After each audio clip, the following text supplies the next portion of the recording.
भगवान विष्णु का पहला अवतार। मत्स्य अवतार भगवान विष्णु के प्रथम अवतार है।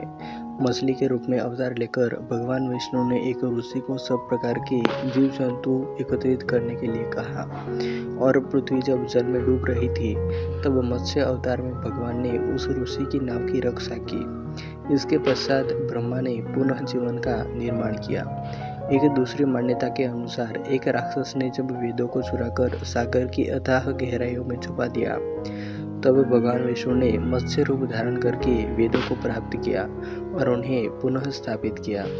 मत्स्य अवतार की कथा। एक बार ब्रह्मा जी की असावधानी के कारण एक बहुत बड़े दैत्य ने वेदों को चुरा लिया। उस दैत्य का नाम हयग्रीव था।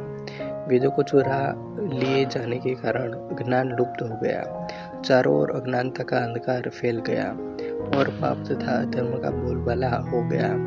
तब भगवान विष्णु ने धर्म की रक्षा के लिए मत्स्य रूप धारण करके हयग्रीव का वध किया और वेदों की रक्षा की।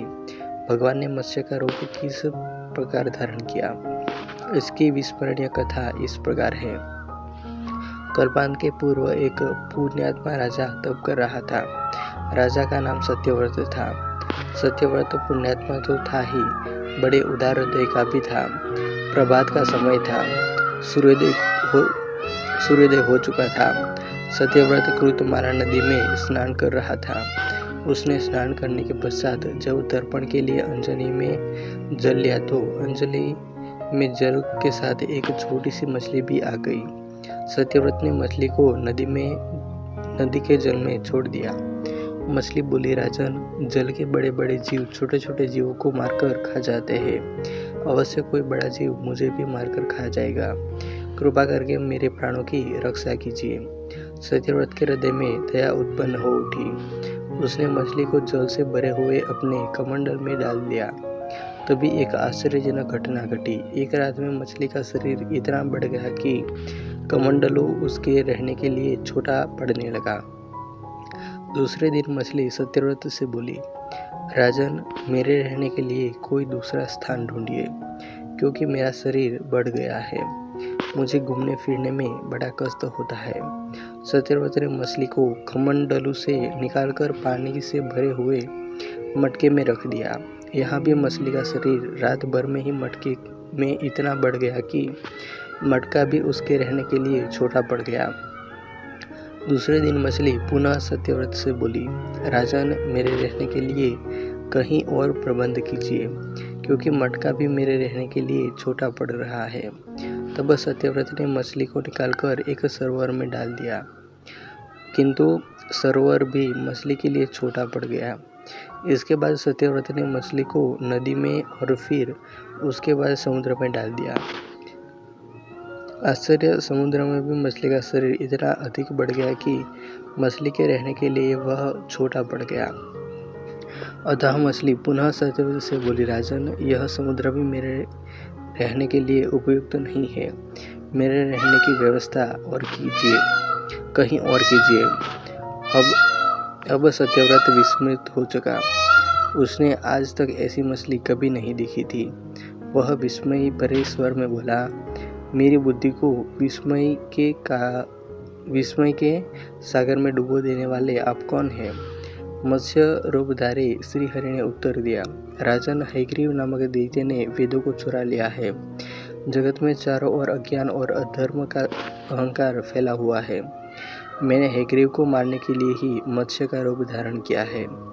आज से 7वें दिन पृथ्वी प्रलय के चक्र में फिर जाएगी। समुद्र उमड़ उठेगा, भयानक वृष्टि होगी, सारी पृथ्वी पानी में डूब जाएगी। जल के अतिरिक्त कहीं कुछ भी दृष्टिगोचर नहीं होगा। आपके पास एक नाव पहुंचेगी। आप अभी अनाजों और औषधियों के बीजों को लेकर सप्त ऋषियों के साथ नाव पर बैठ जाइएगा। मैं उसी समय आपको पुनः दिखाई पड़ूंगा और आपको आत्म तत्व का ज्ञान प्रदान करूंगा। सत्यव्रत उसी दिन से हरि का स्मरण करते हुए प्रलय की प्रतीक्षा करने लगे।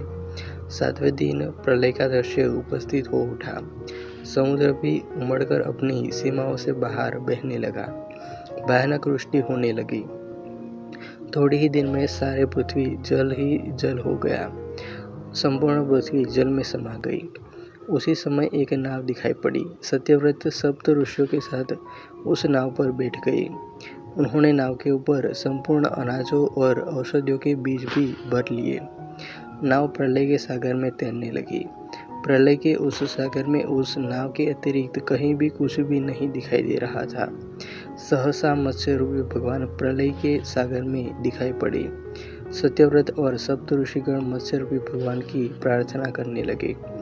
भगवान से आत्मज्ञान पाकर सत्यव्रत का जीवन धन्य हो उठा। वे जीते जी ही जीवन मुक्त हो गए। प्रलय का प्रकोप शांत होने पर मत्स्य रूपी भगवान ने हयग्रीव को मारकर उससे वेद छीन लिए। भगवान ने ब्रह्मा जी को पुनः वेद दे दिए। इस प्रकार भगवान ने मत्स्य रूप धारण करके वेदों का उद्धार तो किया ही, साथ ही संसार के प्राणियों का भी अमित कल्याण किया।